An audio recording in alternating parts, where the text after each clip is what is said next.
everybody? Welcome to Kinda Funny Games Daily for Wednesday, May 2nd, 2018. I'm one of your hosts, Greg Miller, alongside Mr. Fullbright himself, Steve Gaynor. I'm your other host, Steve Yes, Gaynor. Exactly. Thank you for coming by, Steve. Thank you for having Gaynor. me. So let's jump right to it. Yeah. A lot of questions were written into kindafunny.com/KFGD for you. We going straight to questions. No, we don't do it this way. Okay. But Dustin wrote into kindafunny.com/KFGD and says, "Platinum trophy in Tacoma?" Question mark.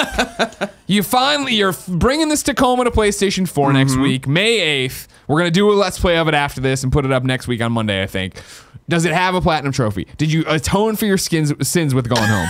I'm here to say I've atoned for my skins. All right, don't be honest. All right, talk for a living all day, Steve. We are going to discover this platinum experience together. It does though, huh? It does. Yeah, it does. I don't.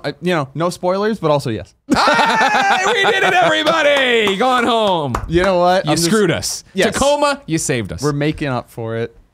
Okay. Gonna do it. Make it up special for you, buddy. Oh, thank you very much. Oh, whoa, winks. Okay, wow. Well, we'll talk about more of Tacoma, Fullbright, and everything else, Steve Gaynor. But for now, this is Kinda Funny Games Daily. Each and every weekday on a variety of platforms, we run you through the nerdy video game news you need to know about. If you like that, be part of the show. Write into kindafunny.com/KFGD with your questions, comments, concerns, bad PSN names, and everything else under the video game sun. Then watch us record it live on twitch.tv/kindafunnygames. Remember, if you're watching live, you have a special job. Go to kindafunny.com/you're wrong. Tell us what we screw up as we screw it up so we can set the record straight for everybody watching later on youtube.com/kindafunnygames and listening on podcast services around the globe, including Spotify, iHeartRadio, and so much more. And yes, we're aware something's going on with Stitcher. They're not posting them. I was seeing this on the subreddit. Oh, really? All right. All these damn podcasts. You got to keep that's a lot of platforms. That's a lot of apps. It is. A lot of things can go wrong. Please write into You're Wrong and tell Greg that it's atoned for your sins. I dislike you so much. You know what I mean? I'm nervous to be around you. That's I think you misspoke again. You meant to say you like me so much. I think you said dislike. Here's what I'll let you know. Just like a couple days ago, maybe even yesterday, I don't remember anymore. I'm on my third cup of coffee today. So we got hyped, Greg. Anything can happen. Cool, Greg. Can anything happen? Absolutely anything. Thank you very much. Housekeeping for you. Remember, tomorrow I'm in LA doing movie fights with Screen Junkies to benefit women in film. If you want to watch or know more or donate, which I encourage you to do, go to screenjunkies.com/charity event. I'm sorry I have to leave you here tomorrow with Tim and Jared. The worst. Joester, Joey Noel's coming in with a phone. Substituted out on our order. We have subbed out. We got a subbed out sandwich here. Hold on. Steve Gaynor. We got to make sure he eats before he does whatever happens next. The other thing, we're brought to you, of course, today by patreon.com/kindafunnygames. But I'll tell you about that later. What did you try to order? I tried to order a tuna melt from Squat and Gobble. Yeah. And what did they try to sub it to? Open-faced roast They're giving us options, and one of them is just a tuna salad sandwich, so I don't know if that means they ran out of cheese. Their oven's not working, so they can't melt it. I'll be back with any other tuna updates. Breaking news. Kevin, you have any breaking news? You're walking over here, too. No, but did you see the lower third? I did see the lower third. Very impressive. We got a new computer finally, because the old computer used to crash all the time and ruin the business, and people were leaving Patreon because of it. It kind of crippled us for a long time. Almost put us out of business, Kevin's inadequacy with the computer. I may be editorializing. It sounds very dramatic. But now we have a new one, and Kevin's been experimenting with lower thirds. Okay. And so now we have lower thirds that come across live, which is very nice. Ooh. Now, of course, they used all this technology to put Cone behind us in VLC, and also to put David Spade and Chris computer Farley right there, baby. Under construction, GeoCities, 1998 style Kinda of Funny shit. will forever be the garbage truck on fire. It doesn't matter how many new computers we get, how many people we get to work on any of it. It's just like when you used to come to Spare Bedroom. Yep. Yeah, you remember. Those were the days. Kevin, this is it. For now, let's begin the show with what is and forever will be the Roper Report. Time for some news. Look at him multitask. He's over there. He's clicking around. He's putting up the morning show backgrounds. Wait, San Francisco's back there? Wait, controller's back there? they can do anything with technology, man. I'll just let you know it's on. 3 items on the Roper Report. A baker's dozen! Number 1, we have more, or some, or official Red Dead Redemption 2 details. The new trailer dropped today, Steve. Yes, sir. Did you watch it? I did. What'd you think? I liked it. I Yeah. watched it. I watched it on my phone. Oh, that's the way to watch it. You know but what I I had mean? headphones on, so I had the good audio quality. Okay, good. That's all it's about. Yeah. I mean, yeah. it was very much a tone trailer. It felt. I mean, you know, it's what Rockstar's trying to do, which is like be that kind of prestige, like HBO show, Sure. kind of like tone to it. And I think that they really brought that across. Yeah. You know, it emphasized how they've gone forward in time, and it's at kind of the end of the era of the cowboy. It feels like you know, like a samurai film that's about when samurai were kind of moving into the past and the last people that were left on that path. And I think it looks really interesting. Well, that's the thing though. It's not forward in time, right? This is what was confusing for me. I can read you let me read you what came with the video. Okay. Right? Because I just watched the video. I'm not going to read stuff. This is the press release. Of course. Who I'm does here to that? watch YouTube videos, buddy. This is the press release from Rockstar themselves. America, 1899. The end of the Wild West era has begun as lawmen hunt down the last remaining outlaw gangs. Those who will not surrender or succumb are killed. After a robbery goes badly wrong in the western town of Blackwater, Arthur Morgan and the Van der Linde gang are forced to flee. With federal agents and the best bounty hunters in the nation massing on their heels, the gang must rob, steal, and fight their way across the rugged heartland of America in order to survive. As deepening internal divisions threaten to tear the gang apart, Arthur must make a choice between his own ideals and loyalty to the gang who raised him. From the creators of Grand Theft Auto 5 and Red Dead Redemption 2 is an epic tale of life in America at the dawn of the modern age, coming October 26, 2018 to PlayStation 4 and Xbox One systems. Now, I was with you that when we were hearing about the game originally, seeing stuff, it was, oh, and it's, and I don't remember the timeline of Red Dead at the time. Yeah. Oh, we're hearing all this stuff. It's, you know, obviously Red Dead Redemption ends with the Steam engine rolling in. It looks like this is all really about to change. Yeah. So them talking about the end of the Outlaw happening makes sense. Yeah. However, as IGN points out, John Marsden appears in this trailer twice. We see two brief shots of a younger Marston, fresh from receiving his trademark scars and clearly in trouble with what looks like to be a rival gang. It was always likely that Marston would appear considering his connection to the Van der Linde gang. In the first game, Marston was coerced into tracking down members of the gang he was once a part of. The new game, set before the events of the first, sees you play as Dutch Van der Linde's right-hand man, Arthur Morgan. So it's actually before the game, but still in the same everything's ending. But in the because in the trailer it does say like 1899, right, the end of the cowboy era. So is the implication that that's like a framing device and that more of the game is actually going to be a prequel? I think so. I think yeah. Well, when did what? All right, here we got. I'm gonna interrupt. You're wrong, and not even do it, and try to figure out what. I forget what for Red Dead Redemption. When was Red Dead Redemption? It was short, if I'm not mistaken, it was shortly after the end of the Civil War, like the late 1860s, 1870s. I think there was in the trailer a guy says when I first met him, it was around 78. So. And he was an older guy talking about when he first met his like partner in crime. Here we go. I'm going to read from Wikipedia, right? Yeah. The game, Red Dead Redemption, set during the decline of the American frontier in the year 1911. Follows John Marston, a former outlaw. Yeah. So this is 1899, the beginning of the end of the cowboy era. But then Red Dead Redemption is still in the end of the... Yeah, it's like after. So I did not realize that Redemption actually took place in the 20th century. Yeah. Huh. Yeah. All right. You just learned something. Yeah. This is what Kind of Funny Games Daily does. It educates you. In my head, I had put it earlier in time. It was when I was watching it, I missed the John Marston appearances, right? Because I'm just watching, enjoying it, and trying to take it all in. But Jen and I were watching it at home, and when they were like, they said something like the Sons of Dutch Gang, and I was like, so is this the future? Like I was very confused at how it was going to all work out. Well, and I guess now that I think about it, I guess in Redemption there was at least one part where somebody like had a car, right? Like it was like a Model T. An automobile. Yeah. So I guess that would make sense that it was not in the mid 19th century. All right. I don't know. I mean, are you excited for this game? Yeah, I'm looking forward to it. Can't wait for this game. Yeah, I mean, and in my defense, I haven't played the original since it came out, so I forgot a detail here. I don't think this isn't that kind of show. These aren't that kind of people. Please write into You're Wrong. Well, that's different. But I mean, like, they're not gonna be like, oh, Steve's a fake gamer guy. You're he doesn't know wrong. anything. You're like, pretending you played Red Dead. That was the thing is I played Red Dead and I loved Red Dead and I remembered that it was leading up to the end of it. So that's why it was weird to have this talking about the end of it and not 100% know. And plus, it's day one of the information. Right. Who's supposed to know what's happening? It's a lot of chaos around here. I don't know though how I feel about a prequel. Yeah. Because I know we've known for a while with like it was Dutch's gang with the bowler hat and everybody put together this stuff that we were pretty sure it was going to be a prequel.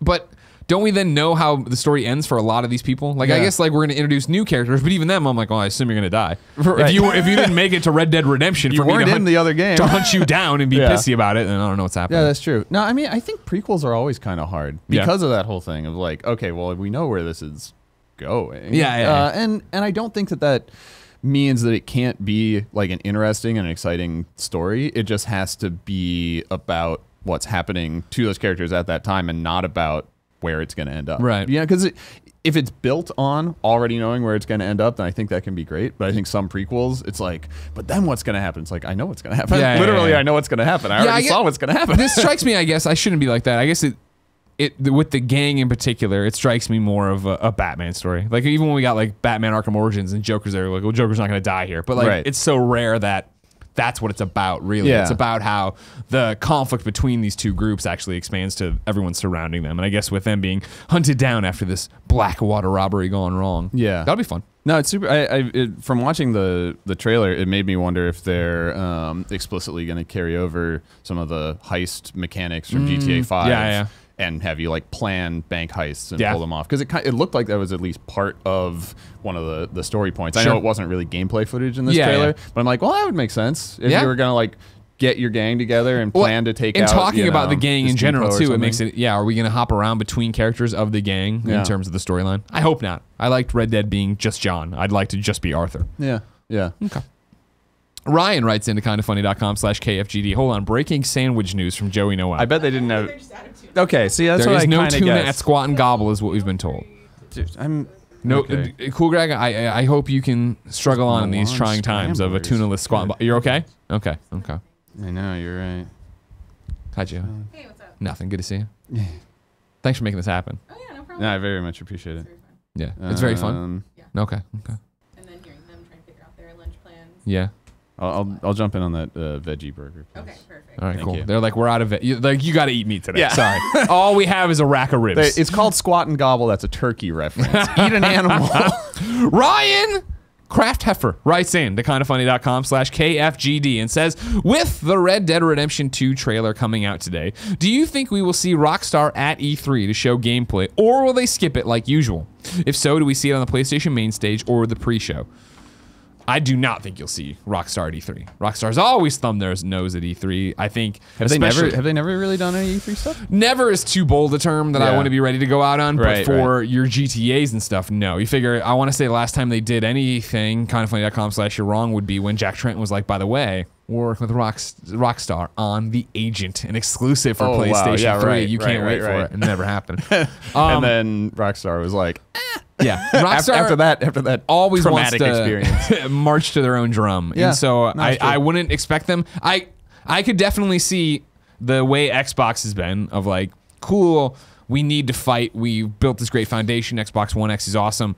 I could see them really trying and talking, but I just don't think that's what Rockstar will want to do. I don't know why I Yeah. want to say Rocksteady so bad today. Because Why- you just love that Batman. I do. I keep predicting they're going to be there. They're going to Yeah. be at E3 doing something. I mean, Rockstar with their last few games has done that like kind of hilarious thing, but it's actually kind of good, but it's weird, where they like do a bunch of tone trailers and like cinematic stuff, and then they release one of those like 10-minute videos where there's just a narrator Yeah, who's exactly. like, in Grand Theft Auto 5, Grand Theft you will Auto control 5 will 3 unlock- different protagonists. Yeah. Says just, and you're like, what? It's a weird. It's like a weird thing that they made for their stockholders or something, Yeah. and they're like, well, this explains the game. Here's your gameplay, and it's actually kind of cool because it just actually shows you how the game's going to work. Yeah, I believe IGN said in their article today they have tomorrow an exclusive preview of Red Dead going up, so I'll be interested to see that. Alex, aka Koi NC, writes in to kindafunny.com/KFGD and says, "Hi, KF cool peeps. What would I'm sorry. God damn it! What is wrong with me?" And that wasn't even Rockstar. That was Red. What would Red Dead Redemption 2 have to do to take the top spot in your minds for Game of the Year? Have to be developed by Rocksteady Games for one. Yeah, exactly. All right, According to there's only Greg. one rock we love around here. Do you think it's possible that being closer to the end of the year makes it more likely that they get the nod because the game will be fresher in everyone's minds? Not that they may not deserve it regardless. Much love, Alex, aka Koi NC. I think that always can be a factor, but I think it's way less of a factor with really big games like this. Yeah. I mean, we saw Zelda get every award. And that was a February release, yeah, right, of February last or year? March, something Yeah, like yeah. that. So, I mean, early games can definitely still be in year-end stuff, but Yeah. I think if you're not to that level of profile, it can definitely help not to have come out 10 months ago. Sure, but I think there's such a different argument between Game of the Year and action adventure horror Game of the Year, right? Where it sure. was like last year when we got to Game of the Year, you know, there were the nominees and Zelda's right there. Whereas like, oh yeah, Resident Evil 7 was this year. Right, Oh my yeah. God. But I wasn't talking about it for being the best thing overall. Like Right. even like God of War is my game of the year right now. And I think it's gonna be hard to beat for Red Dead or anybody. Yeah. But I don't think that's gonna have waned by the time we get there. The people What are else gonna is sit supposed there. to come out this year that you think could rival either of those two games? I mean, it all depends. There's Assuming Red Dead nails it. Yeah, exactly. And that's the thing. So you figure if I'm a betting man right now, I would say, so Celeste I think is going to get a lot of nods, at least for nominations of Game of the Year. Yeah. I think God of War for sure will be in the running. Let's say Red Dead nails it. Then it gets interesting as to where you want to fill those, we'll say final 2 slots. Yeah. Because that's usually how it works, right? 5 nominations. I mean, I'm a total fanboy, of course, but Spider-Man. Oh, yeah. Like Insomniac, Spider-Man, Right. an exclusive Spider-Man that they don't have to Yeah. worry about, like trying to get on every platform. I feel like that could be awesome and amazing, and Yeah. everything I've seen from Game Informer looks rad. I've been hearing great stuff about that, yeah. Yeah, and so then that 5th slot, trying to round that out. I mean, yeah, is there anything that is like known on the horizon, or is it, you think it's going to be a surprise that you're not expecting? I would like to think it's a surprise, Yeah. but I mean that's the same thing. Somebody had written in about like, why do people keep thinking Red Dead's going to be a Game of the Year contender? And it's like, well, it's Rockstar.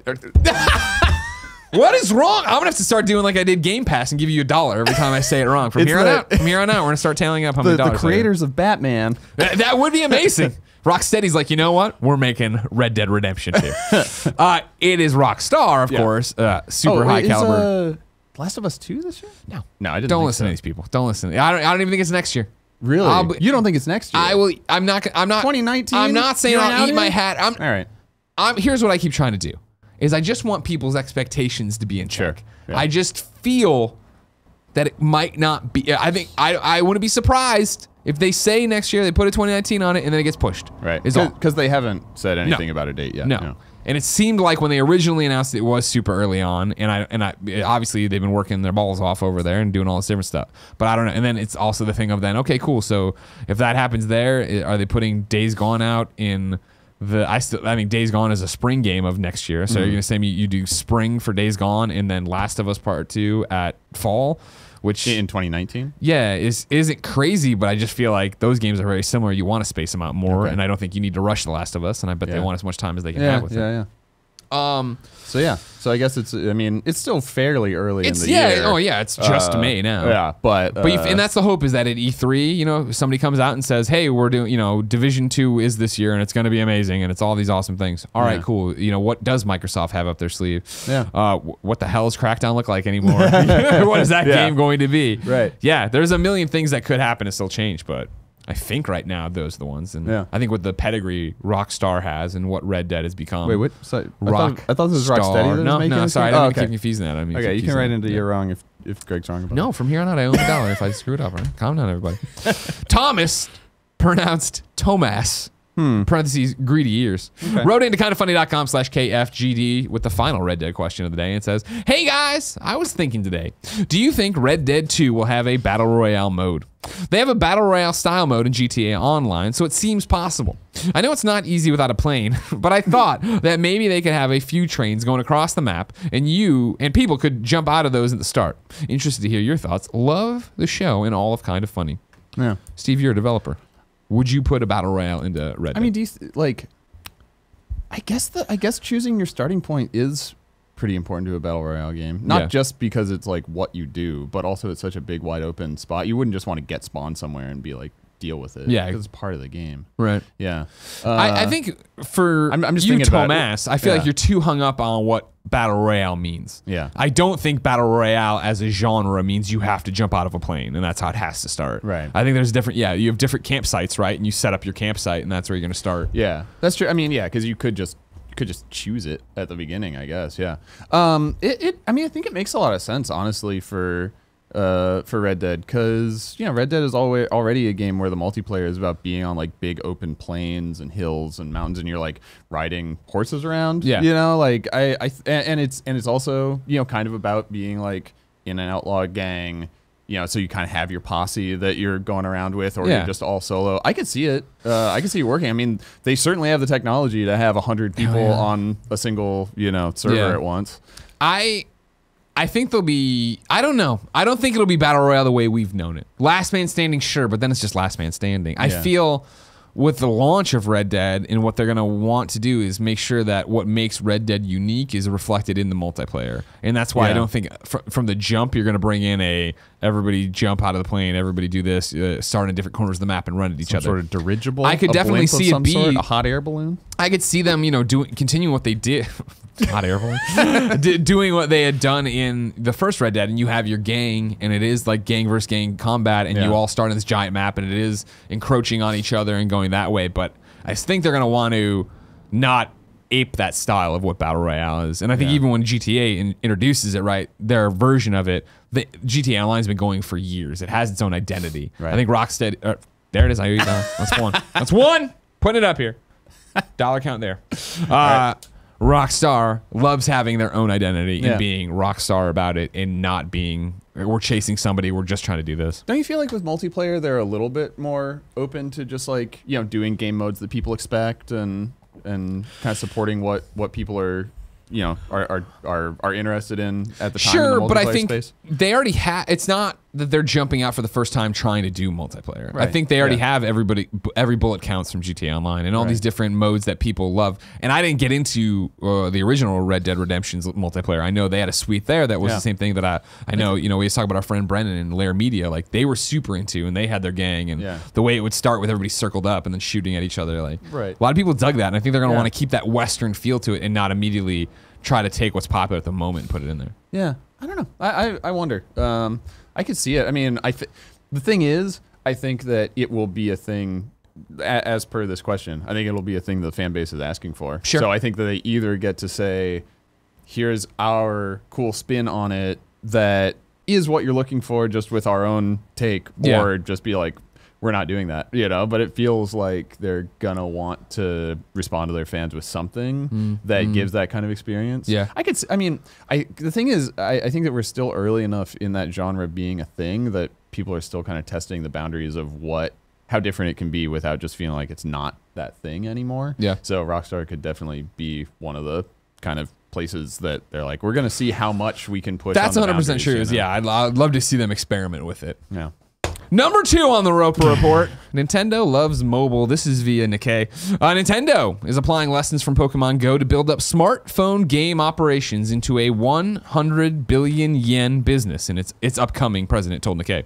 Quote, from what I can see, smartphone games are the ones I want to expand the most, said Shuntaro Furukawa. He's the new president, so I gotta get on my bike here and learn how to say this one faster. You can see I put hyphens in it. Yeah. Because Per Schneider a long time ago tried to help me with this. Yeah. I'll just break it down. They keep their syllables short, so do that one. Okay. Furukawa. Internalize it. You got that. Yeah. Who will take the helm in June? The Kyoto-based company has reported stellar earnings. Consolidated sales more than doubled to 1 trillion yen for the year ended March 31st, with operating profit jumping 6-fold. Wow. This owed much of the hot-selling Nintendo Switch console handheld hybrid. Nintendo has notoriously dragged its feet on smartphone games, only entering the market in March 2016 and releasing just a handful of titles to date. Including revenue from licensing characters, the segment, including mobile games, posted sales of 39.3 billion yen for fiscal 2017. Merely 4% of the total, expanding non-Switch operations has emerged as a priority for Furukawa. For mobile, he aims to set the business on a growth trajectory through a single game-changing hit. Quote, the idea that something will emerge that transforms into something big in the same manner as game consoles is the defining motive of the Nintendo business. Huh. Always interesting to see them toy around with this mobile stuff. I am surprised that apparently the segment including mobile games was only 4% of the total income for Nintendo, because it did seem like Pokemon Go really blew up, and the Animal Crossing mobile game seemed like it had a lot of people playing it, right? But I guess still it's single-digit percentage of what I was going to say. Yeah, that I don't think it speaks to how those games weren't successful. I think it speaks to how successful the Switch was and how successful the first-party software was, let alone other deals, going through for third-party. For sure. I mean, the fact that they're doubling down and still committing to it, right, and talking about the fact that they see a future in it.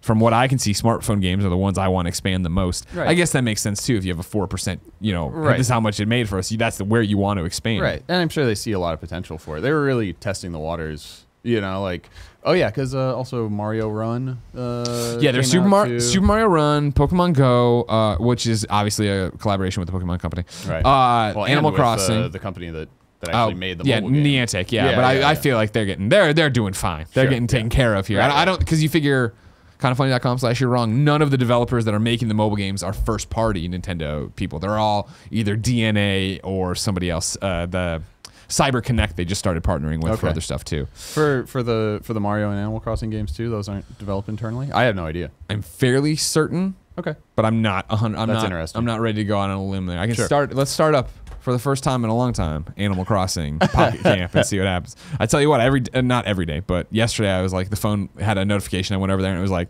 some other fucking characters arrived. I'm like, geez, I don't. And I was like, oh, I got to delete this thing because I haven't played it like since December when I was like hunting Christmas trees. And I was like, but what if I want to go back? All right, so it started with the Nintendo logo.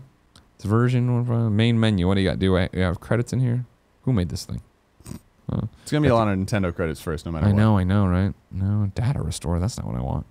Kindoffunny.com/you're wrong. Tell us who made all these different games. Yeah, I mean, it seems like, Nintendo, I feel like, has always been a fairly conservative company as far as like, it's so interesting because they're both fairly conservative they're conservative in chasing trends, but they're really kind of experimental with what they actually do with their products a lot of times, like the DS and the 3DS and even the Switch. It's sort of like, they'll take risks with their stuff. It's like we're doing stuff with what we do with hardware and what that means for the games that go onto our platforms that are totally out there that nobody else is doing. But also they're like, so that whole multiplayer thing, I think we'll stick with friend codes for a while longer. They aren't jumping on having a big online presence. Well, that's why it was so surprising, right? When they did do the mobile stuff, when they did announce they're going to do it, they still are. Like the Mario Kart mobile game's still coming at some point. Yep.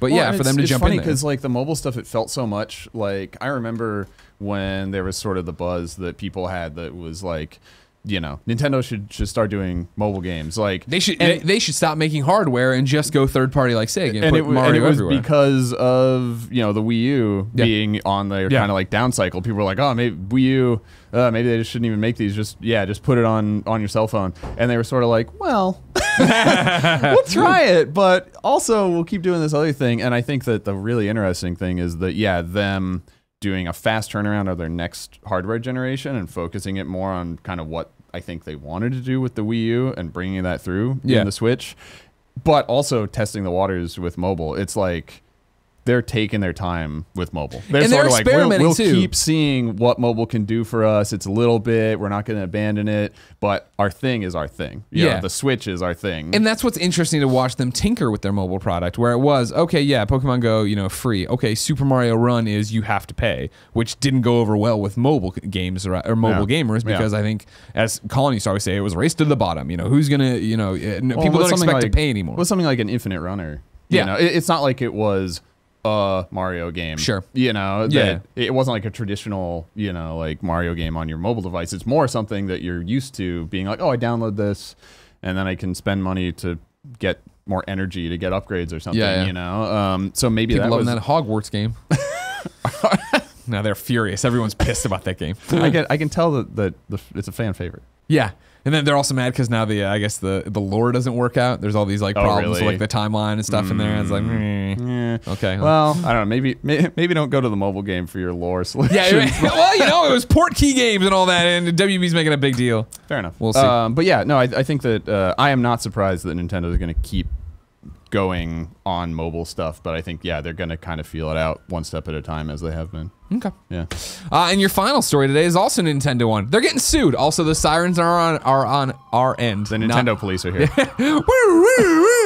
Don't dare talk down about mobile. Nintendo's getting sued. This is via GamesIndustry.biz. Nintendo is facing another lawsuit from mobile accessories manufacturer GameVice, which claims the platform holder infringes on its patents with the Nintendo Switch. GameVice's arguments arguments center around patents for detachable controllers seemingly similar to Switch's Joy-Con controllers, although there are some significant differences. For example, Game Vice's controllers are designed to attach to a variety of tablets, whereas the Joy-Cons are specifically built for the Nintendo Switch. The Joy-Cons are also able to operate independently, whereas Game Vice products must be attached to a smart device. Additionally, Nintendo's controllers feature a range of extra technology such as the HD rumble and an IR sensor that may be enough to differentiate them from Game Vice's devices. Nonetheless, the mobile peripherals firm is attempting to ban Nintendo from importing the Switch to the United States. The company, Game Vice that is, attempted this last year with a similar lawsuit centered around not only its detachable controllers, but also the WikiPad gaming device. And Gadget reports this lawsuit was dismissed in October. This makes me think this one will be dismissed as well, and you don't have to worry about your Switch not getting imported. Joy-Cons have an IR sensor? Does that mean you can like aim it at the screen? Yeah. They have that little. Well, on the top of it, there's the little pane of like glass that isn't glass. But yeah, it's there. Oh, I didn't know that. Yeah, I mean, literally, I think that the only things I've played on my Switch are Mario and Zelda, and I just played them on my couch with the Pro controller. Oh yeah, the way to play. So they do have like more like Wii style like motion control. They've got a whole bunch of stuff. Yeah, there's gyroscopes in there, and they've got the HD rumbles. Yeah, I knew they had the gyroscopes because fucking Zelda was like, hey, how about you tilt the level for us? Yeah. But anyway. But I digress. Yeah, there's a whole bunch of different gizmos and sensors and jazz in there. Yeah. This strikes me as something that probably Nintendo's lawyers can handle. Well, it's just not that they are a patent troll, but it strikes me like that of like, all right, well, sure, but it's not the exact same thing here. Like, and I mean, probably what I would imagine that what that company is trying to do is get a settlement, and I think Nintendo's going to be like, no, we'd rather pay our lawyers that money. But yeah, I guess we'll see. I would be shocked if the Switch was barred from being imported in the United States at any time in the near future. Capitalist Pig, by the way, chimed in on kindafunny.com/you're wrong to say Nintendo mobile developers, Miitomo, DNA, Super Mario Run, DNA, Fire Emblem Heroes, Intelligent Systems, Animal Crossing, emmkid, owned by Nintendo. So that's the one owned by Nintendo thing. But it's still kind of like second party. They're like an internal, but it's not Nintendo. Well, DNA was that partnership, right? Like that they got into, yeah. But then what did you say? emmkid. Yeah, but it's still not like Nintendo EAD1 or it's not like internal. Yeah. And then Lucar Wolf popped up to say the IR sensor is on the bottom of the Joy-Con, not the top. Good call. There's a little pane of glass. You'll see it. Fair enough. When you go home tonight, tinker around with it. I'll take a peek at it. Yeah, okay. Steve. Yeah. I'm excited to see how this lawsuit nets out. Yeah? Hold on. I didn't prep you for this. I never prep the guests because I'm never ready for it. I'm going to do a cheesy transition, then you read on it. I'm excited to see how this lawsuit's going to pan out, but it's so far away. If I wanted something immediate, like what games came to the mom and grab shop, where would I go? I think you would go to the official list of upcoming software across each and every platform as listed by the Kinda Funny Games daily show host each and every weekday. Nothing's out today. Absolutely nothing. I warned you at the beginning of the week. All right. Gonna be a boring week up until Funky Kong. It's a boring week up until Funky Kong right now. Did you say Funky Kong? Funky Kong. They got that Donkey Kong coming out on Friday. But it's gonna be funky? Well, Funky's in it. Yeah, he's a new character you got in there. He's very funky. He has a surfboard. Wait.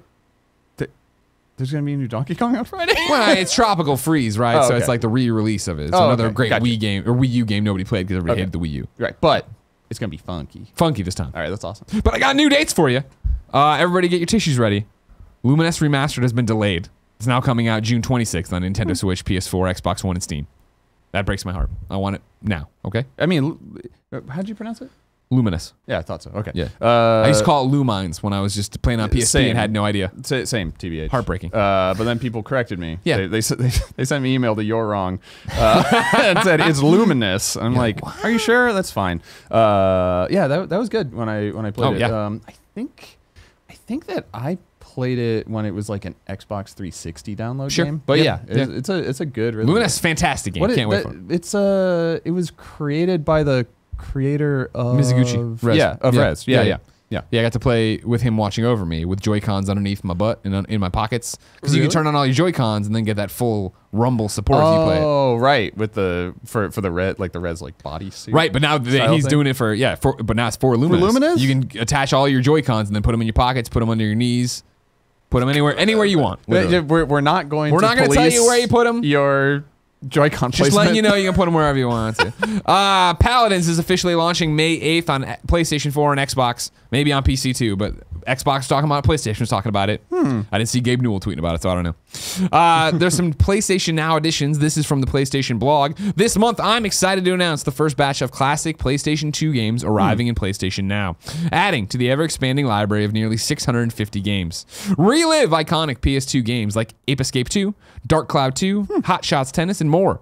These PlayStation 2 games are part of the lineup of classic PS2 games that have been ported for play on the PlayStation 4 and are currently available at the PlayStation Store for download, running in HD with PlayStation Trophy support. You know how important that is, don't you, Steve? Hot Shots Tennis, that's got a platinum. No big deal.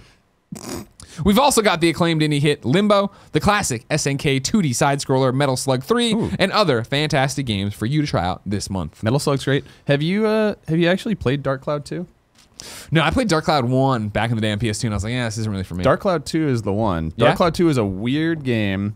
It's a old school, just like everything in the kitchen sink JRPG. Yeah. But that includes you go through a bunch of dungeons, and every time you clear a dungeon, you can then go back through the dungeon and play it as a golf course. Okay. And go fishing. Now you're selling me. And go fishing in all of the water hazards in the golf course. So you're telling me everybody's golf on PlayStation 4 is a ripoff of Dark Cloud 2's going back through the dungeon system. I didn't say that, but now I have. Now you have. Get it on. Everybody send it in to Jason Schreier. We got a news story.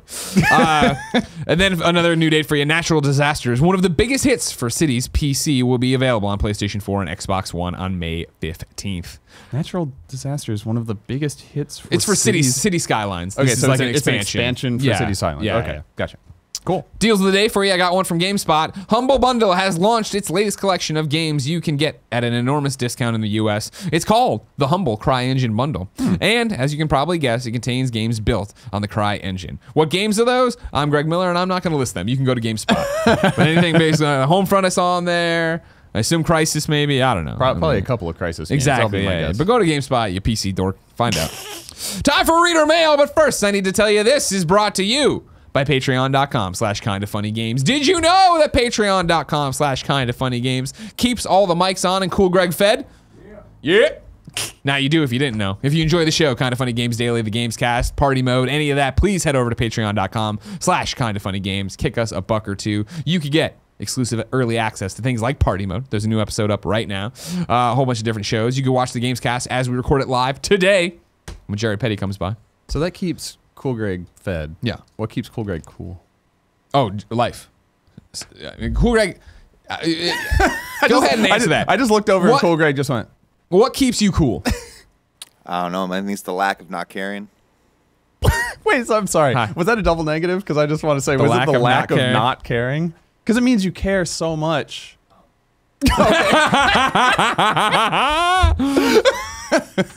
All right, let's get into Reader Mail. Of course, to be part of the show, kindafunny.com/KFGD. Just like so many of you did, we have a Steve-specific section and then a non-Steve specific question. Thank you for writing in questions for me, Steve. I appreciate it. emmkid wrote into kindafunny.com/KFGD and says, what's the biggest lesson you learned from developing Tacoma? And then also, you're a scrub smiley face.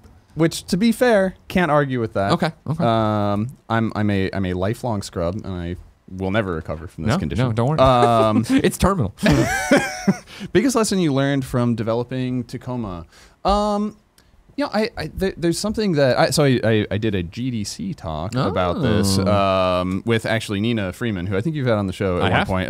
We're a big fan. One of the other designers at Fullbright, and we talked about how Tacoma is all about these kind of 3D recordings that surround you, and then they're moving around. You can fast forward and rewind through them, and they kind of are in the environment with you. And we learned. I mean, you kind of understand in the abstract. That means that these things are going to kind of touch everything. Like the environment talks to the story that you write, talks to what the animations are going to be, talks to what the timing is going to be for everything and the systems. But like once you actually get into building that, you start to run into these things where you're like, oh wait, like we can't move this handrail an inch because then the animation will be off of it. So now, but we can't change the timing of the scene. So is the animation going to change? Is the environment going to change? Are we going to have to re-edit the audio? And just like the way that everything having things that interconnected just brings up these new kind of exciting problems. Sure, yeah, I'm sure you at the time you call them exciting problems. But it's like every part of the game practically has to be kind of in like cutscene mode, but it's also the playable space. So I think that I think we learned a lot about putting the time in up front to try to like do the mental exercise of mapping out like what are all the implications of something like this going to be, because it's really easy as a designer to be like, this is a cool idea, yeah, it means this and this will have to come at, you know, has some dependencies, but then I think there's a different kind of like, it's a learned skill to be like, okay, but wait, like what is really what are all the ripples of this going to be and how can we plan for it, you know? Gotcha. Yeah. We didn't do the rigmarole. We kind of did in the beginning. Oh, the razzle dazzle. You're Steve Gaynor. Hi, I'm Steve. You made a game called Gone Home. That's right. With some other people. Yes. It wasn't just you, obviously.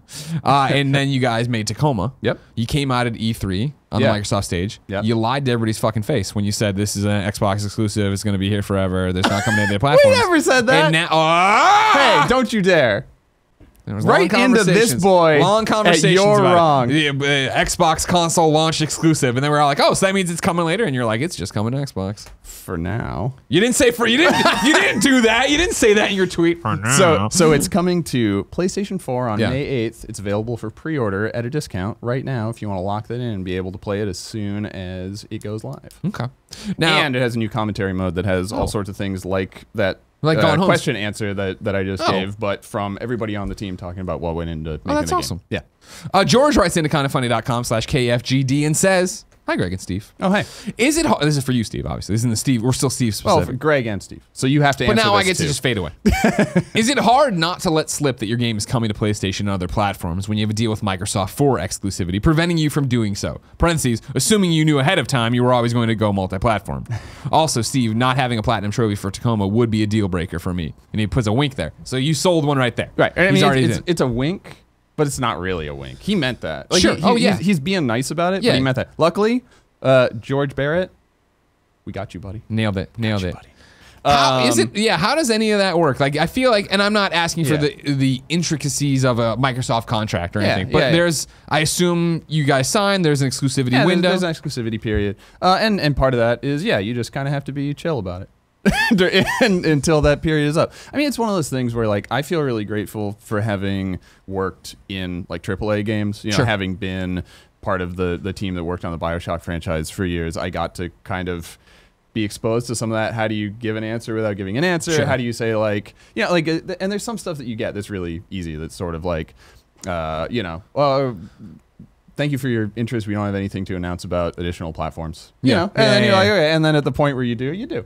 But kind of to George's point as well, I think on some developments, you're like, okay, here's our exact rollout plan for like, it's going to be on this platform, and this day it's going to be on this platform. And I think sometimes you do kind of be like, well, let's see how it goes. And then are we going to do more platforms? Are we going to wait a while and do more? Are we going to, and so for us, I think that we had abstractly been like, I think we'll bring Tacoma to more platforms at some point. Yeah. But we also didn't have like super concrete plans up front. Sure. Like, here's our announced date. There wasn't some timeline on the wall. No, and so I think it was a little easier for me to be able to be like, yeah, we're on Xbox and PC. We don't have anything else to say about additional platforms. But thanks for the question. and then when we got to the point where like, okay, we're like, one thing that's nice about that is we were able to give ourselves a good amount of time for the PS4 version, where we were like, okay, we're just going to start working on it.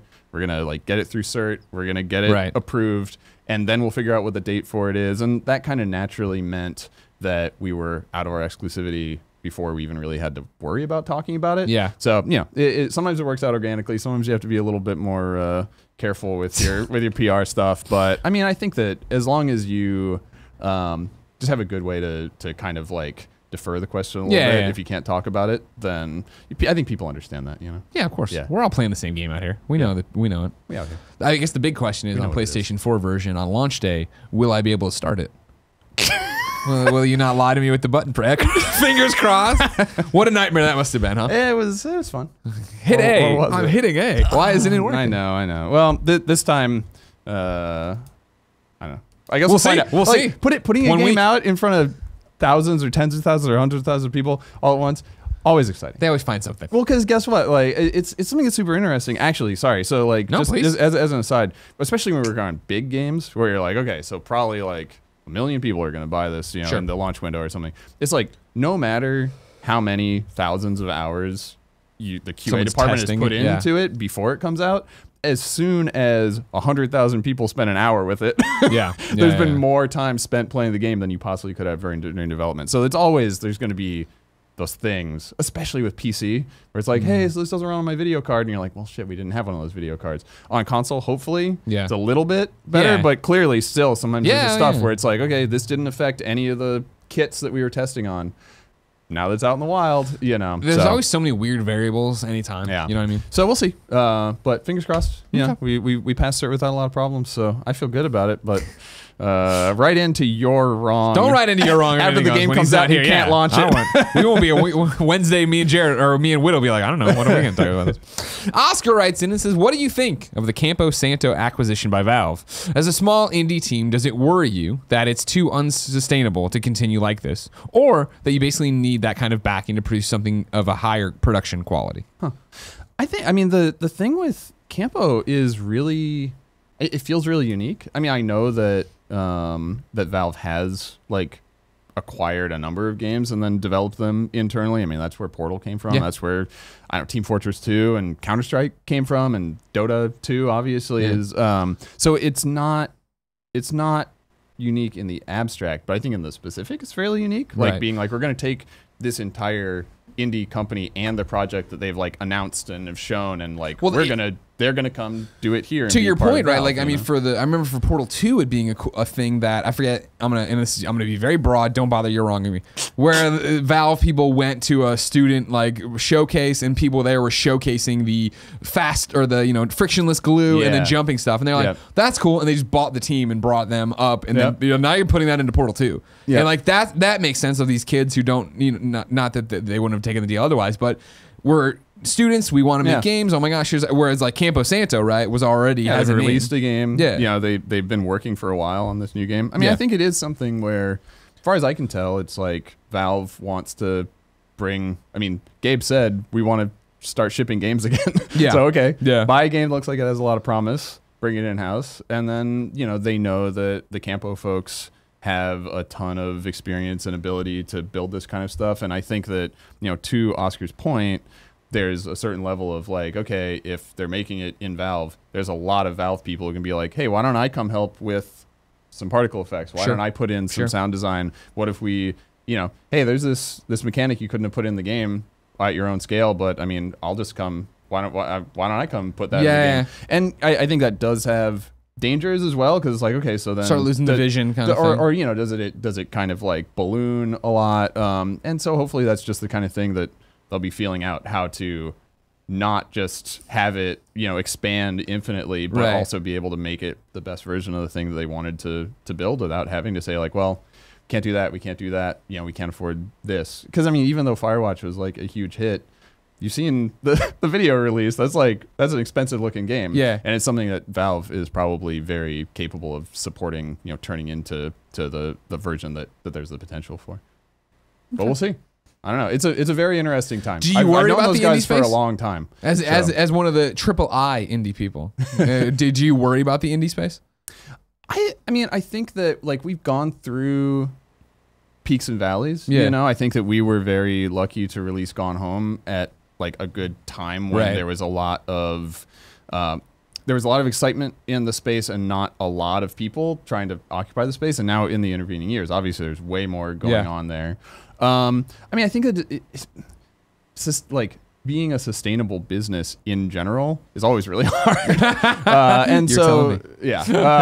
yeah. I mean, what we're talking about, right? Yeah. Like, I mean, I'm sure that there's some world where you could, at some point, you could be like, what if Kind of Funny was just actually somebody else was paying the bills? Like we could do more. It would That's make not it a real easier. conversation. Don't get mad. Right. but like, I think that's what every indie company is kind of looking at, whether it's working with a publisher or being acquired or doing like a licensed game or something, where it's sort of like, keeping the lights on is one hard part. Making a good game that people actually want is another hard part. Well, I feel like in that the realities that people don't see, and I didn't see until we started a business, and like it actually becomes apparent of like, oh right, like we love making these shows and doing these podcasts, and this is when it's the best and we love it and it's awesome. Yeah. And then when the camera goes off and we're over there, and suddenly Nick has to be accounts payable, and Tim has to be advertising, and I've got to be. It's like, man, it would be awesome if there was somebody else who did this, and that's why acquisitions happen, right? Is that it's like cool. You guys are great at this one thing.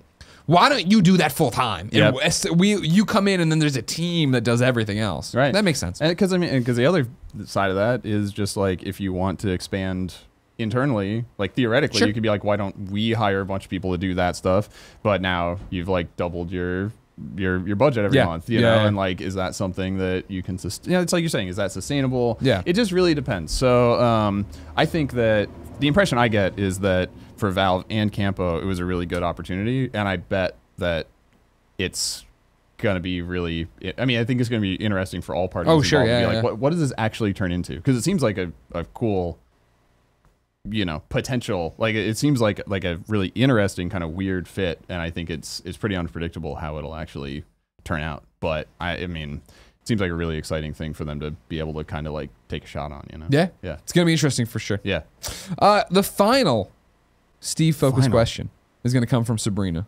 Okay. Sabrina writes in and says, kindafunny.com/KFGD, of course. Steve, do you feel bad for contributing to the stereotype that in order for an LGBT person to live I put an N there and I screwed it up. For LGBT persons to live fulfilling lives, they have to be socially irresponsible.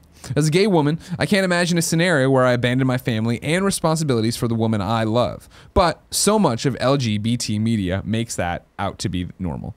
I've given you plenty of opportunities to play Gone Home too, by the way, so don't yell at spoilers. Yeah, right. Have you thought of this? Spoilers.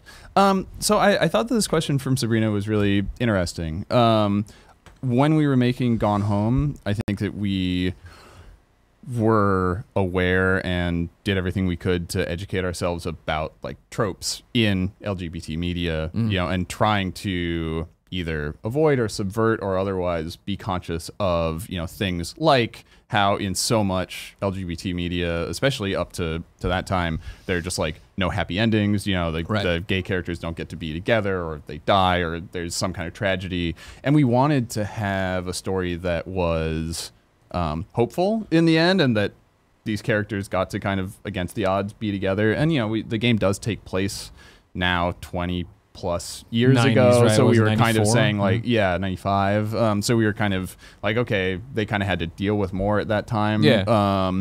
But the flip side of that is, you know, in reading this letter, the kind of trope of like, oh, LGBT characters have to like run away and abandon their lives to be happy was not something I was really aware of being kind of like a pervasive thing within LGBT media. And so, you know, I guess I would say that I hope that we didn't contribute to a trope in like a hurtful way. But if anything, it's mostly just me kind of being like, that's something I wasn't conscious of. And I think that we're always learning, especially from people who really like engage with our games. Of course. Hearing from what their response to it is and what their perspective on it is super valuable. So yeah, I don't know. I think that I hope that it's clear that we are coming to it from a place of good faith. And also, you know, there's some level of like, okay, you're writing for kind of high drama, right? Of course.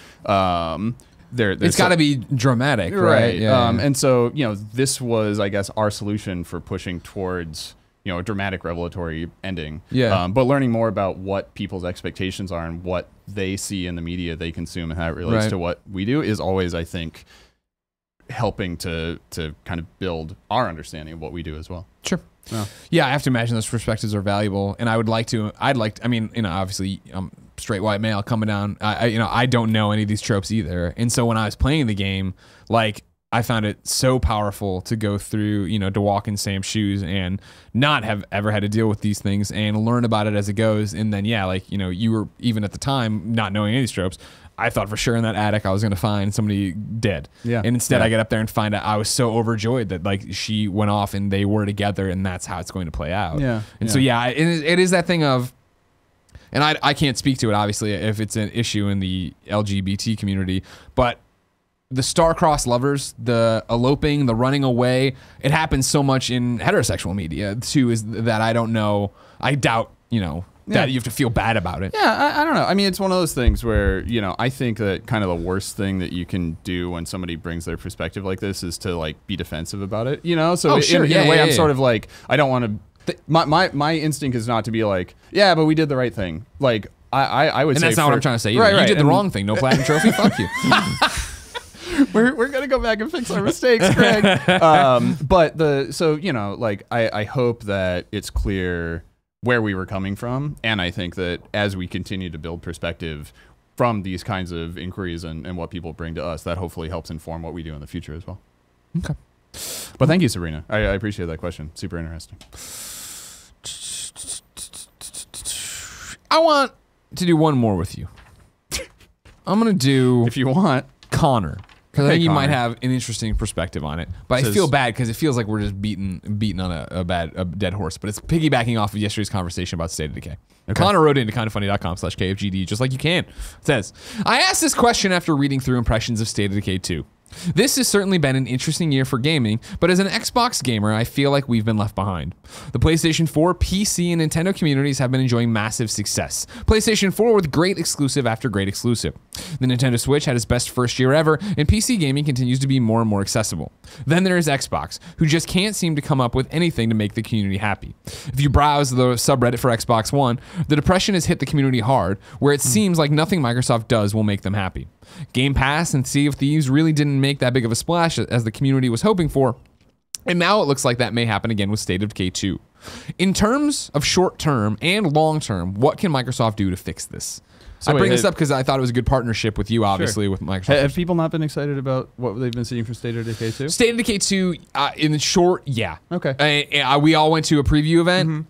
We talked about it yesterday with Andrea. I came back and I'm like, dude, it's more State of Decay, and I love State of Decay. Yeah. But Andrea was very much like, I didn't play State of Decay, and this seems kind of cumbersome and weird. I'm like, yes, but that's what State of Decay is. No, totally. And then it starts going out, though, of like, cool, but that's not going to be a giant seller for Microsoft, and that's been the thing, right? I guess maybe not. Well, because like State of Decay was also a surprise hit, right? Like the original State of Decay was sort of like it had an organic. Yes, it had a community that I was a big part of, and McCaffrey at IGN loved it, and yada yada yada. I really loved the original State. But of I Decay. think the problem was that when Microsoft got behind this as, hey guys, this is one of our big exclusives. Yeah. I think it has the potential to be a No Man's Sky problem. Okay. Where that opens up the door to all these Xbox gamers who didn't pay attention to State of Decay 1 when it was just Undead Labs, this small indie making this game. Yeah. And now that it's Microsoft supported, everyone's trying to make a big deal about it. Yeah. Andrea was like surprised that it wasn't more arcadey, and the people were asking her, I should say, about that. And when she was like, "What questions do you have?" They were asking if it's arcadey like Dead Rising. She's like, "No, that's not what this game is." Yeah. Already showing that I think expectations are not set correctly for what this title is. I mean, it's sort of interesting because I feel like State of Decay has that level of sort of like complexity. Yeah, but also a certain kind of like pacing that's very player driven and can be kind of punishing and a little bit inscrutable at first, but then you get it. It reminds me of like PlayerUnknown's Battlegrounds. It reminds me of this recent movement in games where it's sort of like, okay, this isn't about being like super accessible and polished. It's about having these really deep systems that support a very specific kind of more maybe like measured, And like that was Andrea's thing. She's like, so what's the story really? And like, oh, zombies and plagues and stuff, but you're trying to survive and keep your community happy. And she's like, that's it. And they're like, yeah, that's like, you know what I mean? Like, State of Decay 1, I fucking loved. And what was the story of State? I don't know. I keep my people happy and not die. The pitch isn't the exciting part, right? Yeah. The experiment, the actual experience of but it. For me, it's State of Decay, which again, I love and can't wait for. Strikes me as such it's like almost a management sim. Yep. Right? Where it is like, it's about base building and about like, it's about community building. Yeah. It's Do about I want to building bring your this group of person people, back? What are their needs? What are their benefits? Then I'm gonna have to build this. So now I need to go get lumber, and then do I send out my best person that I've put all this time and energy into? Because they could just get killed and then it's permadeath. Exactly. Yeah.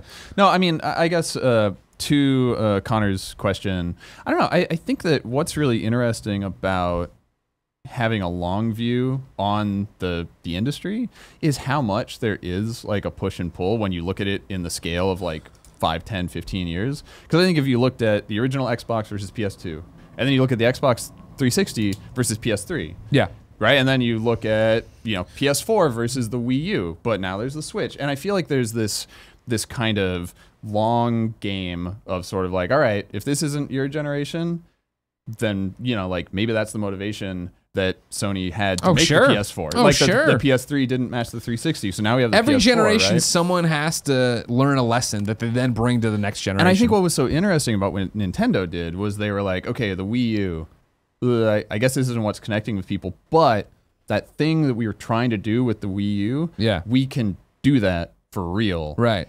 And but we're not going to wait 8 years to do it. We're going to be like, you know what? We're taking our console generation early. Everybody, the Switch is soon. Yeah, and they did it, and they had Zelda as the #1 thing to make it like you have to buy this, and also the interface, the hardware, the user experience is really great.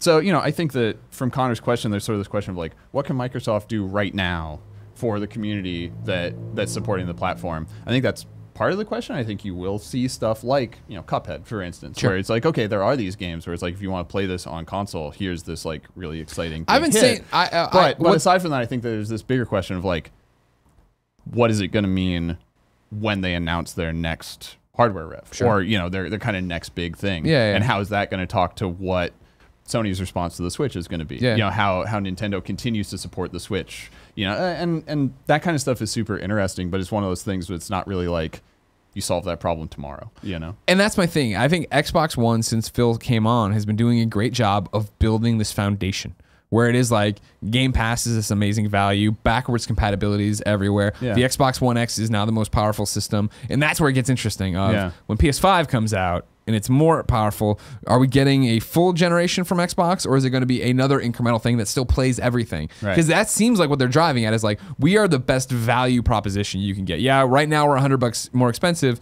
but you get all these different things and all these different things. I think they've been building this foundation so that when they want to, and maybe it's this E3, they can throw this switch and be like, hey, everybody, these are the games that are coming. These are the experiences you can only get here, on top of all the reasons we've already given you that you may or may not know about. Like every day they do something. They add a new game to backwards compatibility. They add something to Game Pass. It is another reason in the back of your head of like, Xbox One, that's pretty cool. They got a lot of cool stuff happening. So when it is suddenly, hey, here are the 5 games that are the big AAA, get excited exclusives we have, I think that matters for more people. Well, but I also think that there's one of those things, I think it's true with a lot, it's true with like movies when they have an opening weekend that kind of defines what the trajectory of that movie is going to be, or when there's a console generation. It's like when the Switch comes out, you have to buy the Switch now because it's got Zelda. Or when the PS4 came out, I think that they did something really smart, which was they got a ton of indies on board like before the PS4 came out to be like, buy PS4 because it's got all these games that you can't play anywhere else. They look really interesting and surprising and different. Plus, we have some of our own bigger titles that are Shadowfall.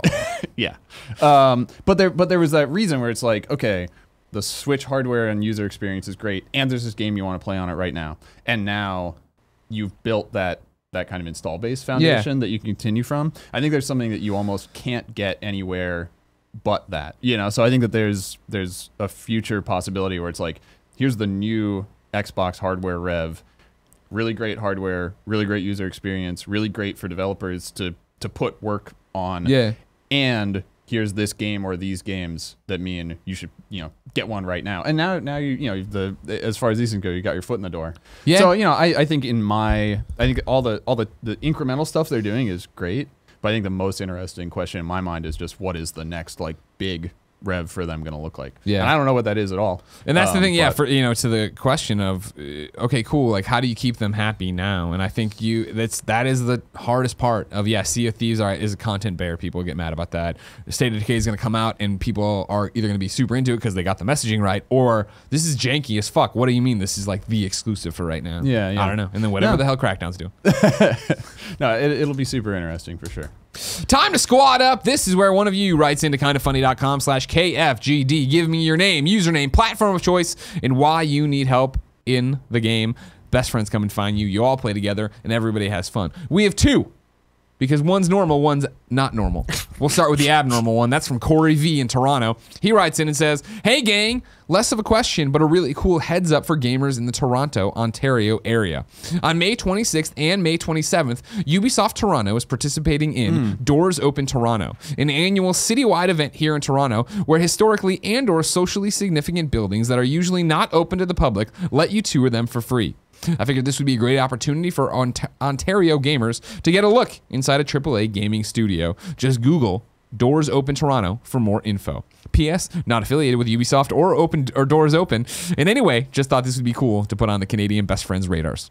I agree. And UB Toronto is doing some really interesting stuff. If I'm not mistaken, that's where the Watch Dogs series is based. I'm never been able to keep it all straight for Ubisoft. But like Watch Dogs 2 was super interesting. It was great. And I know that they have some projects there that haven't been announced yet. I don't know Sneak what around, they are. find them. Yeah, get in there. Get in the air ducts. I mean, it's the first year they're doing it. Security's going to be lax. They're not going to be prepared for you. Don't do Put that. up GoPros everywhere. Don't do that, and don't tell them I told you. Send to do that, 'cause I drones. didn't. But like I know that Clint Hawking, who was the game director of Splinter Cell Chaos Theory and Far Cry 2, he came back to Ubisoft like a year or two ago, and his team is based there. So like if I were in the Toronto area, I would go check it out, see who was going to be there, do meet and greet stuff. All right. Sounds cool. And then a real squad up for you. Tommy needs help on the PlayStation 4. His PSN name is Nightwing5930, all one word. 5930. Yeah. I don't know what significance that has. Oh, at all. okay. I thought I missed a reference or something. No. Just got a PlayStation 4 yesterday, and Maybe I'm we both looking missed a reference. for some best friends to play Fortnite with, or just to have some new friends to play with in the future. So if you want to be a friend to Tommy, hit up Nightwing5930, all one word. Damn, Tommy gonna get some friends. Hell yeah, that's what we do here. awesome, Time for man. You're Wrong. This is where you write into kindafunny.com/you're wrong and tell us what we screwed up as we screwed it up during the show. Gotta get it down. I keep forgetting to clear the mechanism here, so I got a bunch of old stuff here, right? I think I need to clear the mechanism, Clear the somehow. mechanism. Like Kevin Costner, you know? Remember that baseball movie? That's what he used to say to block everybody out. Pitch the Perfect Game. Great movie. Go watch it. I don't know. For the love of the game, maybe? I forget. I just thought you were referring to your iPad as a mechanism. Oh, no. Like I'm a talking about grandpa. my Google Doc here. I need some help with my device. Sorry. Oh, why isn't my iCloud syncing to this thing? I'm looking through here. No. They're doing stuff we've already corrected. You know what I mean? Yeah. Oh, okay. Lucar Wolf says the current generation release of GTA 5 was announced on Sony's stage at E3 2014. Huh, okay. I hear you. I don't know if but that's not like, hey, we're putting GTA 5 out on PlayStation 3. Okay, or Right. PlayStation 4, I should say. Yeah. Right? Yeah. Wait, GTA 5? I thought GTA 5 launched on... It's the current generation, meaning this generation. Oh. The release of, so like they came out like... Because they announced it in 2014, so that was like... that it was coming That to... was like before or like right when the hardware was launching. Or Right, whatever. exactly. Yeah, Exactly. Gotcha. Ants in My Pants says PlayStation has advertising rights and exclusive multiplayer DLC for Red Dead Redemption 2. There's 0% chance it'll show up at Microsoft. Okay. Good call. Fair enough. Yeah, no. People. The problem is with the new You're Wrong. I see there's a lot of duplicates because Right. people can't see it. So I gotta. Because also, yeah, we were incredibly wrong. We were wrong a lot. so, No, yeah. it was all about the same thing here. Capitalist Pig says Breath of the Wild released in March, not February. Sorry, I just got mine early, I think. You know, no big deal. Oh, the important man. I'm sitting here with some kind of big shot. I'm not even sure if that really happened. I forget when I got it. You're wrong me on when I got it. I don't care. Somebody's gonna go back in the archives. They're gonna find they're gonna find you unboxing it I mean, it's up on my Instagram. I remember when I got it. I All put up a photo right away. I forget how early it was. right into You're Wrong right now. Look at Greg's Instagram back in I'm a February. Rockstar about E3. It's Rockstar, not it's Psy- Rocksteady. Charles J says Nintendo partner with Psy Games, not CyberConnect. Thank you very much. Okay. That is a good You're Wrong. That is a good You're Wrong. Yeah, CyberConnect. They make like a Oh, fuck. CyberConnect, like a hardware company. Yeah. Okay. Lord of Pwn says Hot Shots Tennis doesn't have a platinum trophy. Fuck you, Greg. Wow, Gone Home was as current as a PlayStation 2 game. Great. I don't know what you're talking about there. Oh, here we go. Zach Dalton says, Steve talking about Tacoma being on other consoles. Quote, we're only on Xbox and PC at this point, but this is not a lifetime console exclusivity thing necessarily. So that's you from the past. Okay. Chiming in. So on that. I was That's a good right, job. and you were No, wrong. again, it wasn't that. It was that I remember tweeting the day. That's not. He's talking about an interview and stuff. That counts. Listen, I'm right. You're wrong. Kebab says something in their breaking news. I don't think he's breaking while looking for it for tomorrow. Well, I won't actually. Tomorrow on Kind of Funny Games Daily, guess what? What? It's Tim and Jared Petty. Ooh. Tim's not Petty. It's Tim Geddes and Jared Petty. Okay. The Geddes Petty Hour, we call it. Everybody write in tomorrow. All your questions to kindoffunny.com. Classic Getty Petty situation. It's a Getty Petty situation. What are you going to do about it? Ladies and gentlemen, this has been Kind of Funny Games Daily. Each and every weekday on a variety of platforms, we run you through the nerdy video game news you need to know about. If you like that, watch it live on twitch.tv/kindoffunnygames, later on youtube.com/kindoffunnygames, or listen on podcast services around the globe, maybe even Stitcher again if I can kick the whatever thing's not working to make that happen. If I can clear the mechanism. Clear the mechanism. Steve, you're a Georgia peach. Thank you for coming by. Thank you for having me. It was a lot of fun. Tacoma out on PlayStation 4 on the 8th, next Tuesday. And you can find it on your PlayStation right now and pre-order it for a discount if you want to have it preloaded. And it's got a platinum. And it's got a platinum and it's got commentary mode. We've got everything for you, buddy. Nailed it. Until next Thank you time, again, ladies yeah. and gentlemen, it's been our pleasure.